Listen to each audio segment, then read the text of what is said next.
Republic Day. India celebrates its Republic Day on 26th January every year since 1950.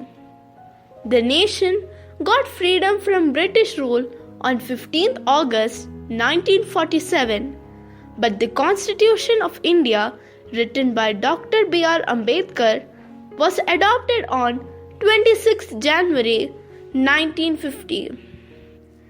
Since then, we have been celebrating our Republic Day on this day.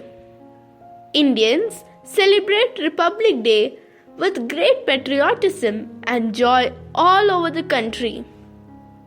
The President of India hoists the national flag at India Gate in New Delhi. In New Delhi, the most prestigious parade takes place in Rajpath.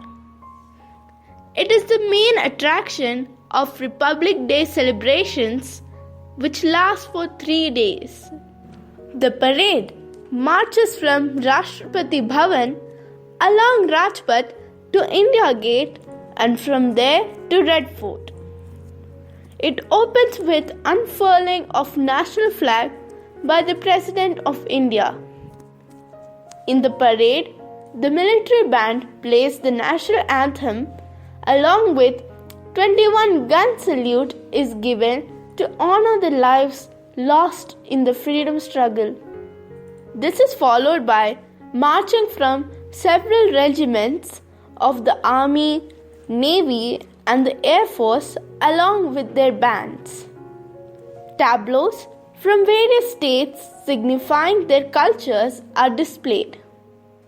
A beating retreat ceremony conducted on the evening of 29th January, the third day after Republic Day, signifies the end of the parade.